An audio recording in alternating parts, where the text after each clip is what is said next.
கர்த்தருக்குள் பிரியமானவர்களே, ஜனவரி 15 இன்றைய பனித்துளிகளின் தலைப்பானது அனைத்து உலக அரசரின் ஆசை. வசனம் எபேசியர் 2வது அதிகாரம் 16வது வசனம். பகையை சிலுவையினால் கொன்று அதனாலே இரு திறத்தாரையும் ஒரே சரீரமாக தேவனுக்கு ஒப்புரவாக்கினார். எல்லோரும் ஒற்றுமையாக இருக்க வேண்டும் என்பதே தேவனுடைய ஆசை. ஆனால் உலகம் அப்படி அல்ல. CNN எனும் தொலைக்காட்சி நிறுவனத்தின் நிருபரான பீட்டர் அர்னட் என்பவர் இஸ்ரவேல் தேசத்தில் செய்தி சேகரிப்பதற்காக யோர்தானின் மேற்கு கரை பகுதிக்கு சென்றிருந்தார். ஒரு நாள் அப்பகுதியில் ஒரு குண்டு வெடித்தது. பீட்டர் ஒரு நிருபர் என்பதால் அவரை அப்பகுதிக்குள் அனுமதித்தார்கள். அப்போது இஸ்ரவேலர் ஒருவன் குண்டு வெடிப்பில் காயமடைந்திருந்த ஒரு குழந்தையை தூக்கி கொண்டு ஓடி வந்தார். பீட்டரிடம், ஐயா, இராணுவ வீரர்களை தாண்டி குழந்தையை என்னால் கொண்டு செல்ல முடியாது. நீங்கள் நிருபர் என்பதால் உங்கள் கார் வெளியே செல்ல அனுமதிப்பார்கள். தயவு செய்து எங்களை மருத்துவமனைக்கு கொண்டு செல்லுங்கள் என்று கெஞ்சினார். பீட்டர் உடனே காரில் அவர்களை ஏற்றிக்கொண்டு மருத்துவமனைக்கு விரைந்தார். வழியெல்லாம், ஐயா, சீக்கிரம், கொஞ்சம் வேகமாக போங்கள் என்று அந்த இஸ்ரவேலர் அவசரப்படுத்தி கொண்டே இருந்தார்.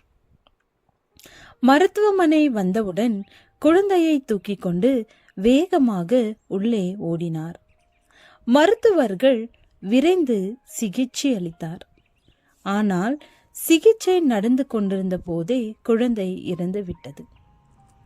குழந்தை இறந்துவிட்டதை அறிந்த இஸ்ரவேலர் தேம்பி தேம்பி அழுதார். அவரிடம், டாக்டர், நீங்கள் உங்கள் மகளை இழந்து நிற்கிறீர்கள். எனக்கு அப்படி நேர்ந்தது இல்லை. அதனால் உங்களுக்கு எப்படி ஆறுதல் சொல்வது என்று தெரியவில்லை என்று வருந்தினார். உடனே இஸ்ரவேலர், டாக்டர், இது என் குழந்தை அல்ல. இது ஒரு பாலஸ்தீனியரின் மகள். யாராக இருந்தால் என்ன?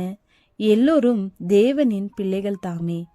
நாம் எல்லோரும் ஒரே குடும்பம் எனும் உணர்வு எப்போது வருமோ தெரியவில்லை. ஏன் இந்த கொலைவெறி என்று கதறினார். இந்நிலை இன்னமும் அதிகரிக்கும் போது இந்த உலகை அழிப்பதை தவிர வேறு வழியில்லை. திருந்த வேண்டும் அல்லது அழிவை சந்திக்க வேண்டும். பாவத்தை ஆண்டவர் முழுவதும் அழிக்கிற போது பாவத்தை விட மறுப்பவர்கள் அழிந்துதானே ஆக வேண்டும். ஜனத்துக்கு விரோதமாய் ஜனமும் ராஜ்யத்துக்கு விரோதமாய் ராஜ்யமும் எழும்பும். மனுஷகுமாரன் வல்லமையோடும் மிகுந்த மகிமையோடும் வானத்தின் மேகங்கள் மேல் வருகிறதை பூமியில் உள்ள சகல கோத்திரத்தாரும் கண்டு புலம்புவார்கள். ஜெபிப்போம். தேவனே, சகல கோத்திரத்தாரும் பாஷைக்காரரும் உம்முடைய ராஜ்யத்தில் வருவார்களே. ஆமென்.